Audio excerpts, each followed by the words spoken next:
Stewart Friesen wins the Richie Evans Remembered 61 here tonight at Utica Rome Speedway. $6,161.61. Stewie, that was a pretty good race, wasn't it? Oh, absolutely. Great race for our race team. Awesome to win this in memory of Richie. Just, the best of all time. And to have all his family and friends here and kids, it's really, really cool. Had a nice long green flag run.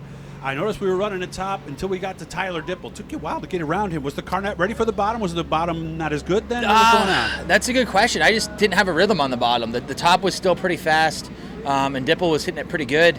And I'm like, man, I got to start clearing cars. Shepard would be right. Because right up until then you were. Yeah, it was good. Then I just kind of missed it on the bottom. It was getting slick. I'd be running the top and then go to the bottom, and once every 10 laps, and it'd be a little bit different. So just had to kind of relearn it, and then threw a slide. I think I got a slider on Tyler and got clear of him. But it took like 8 or 9 laps. Yeah, it was. It seemed like eternity. It was right? tough, but he was passing some cars too as we were doing right. it. So.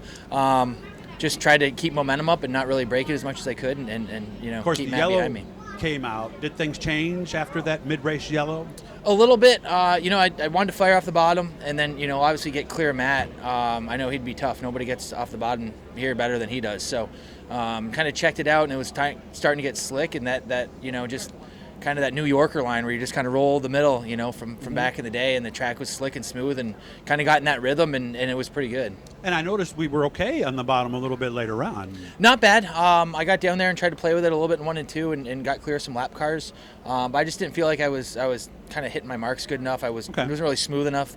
There's a couple bumps down there. I was getting upset, so I didn't really want to do anything dumb and mess it up and let Matt roll me on the top or whatever. So just stuck to our guns, and it worked out. How did it change in the last 20 laps? Because your wife was running third, and she ended up outside of the top 5. Mm-hmm. Rocky Warner was outside of the top 5, ended up coming third. And, of course, Maddie Williamson was real fast later. How did it change in the last 15, 20 laps? It got super slick. It got that, like I said, that New Yorker 200 slick, where the middle, and it's just all about throttle control and being smooth on it.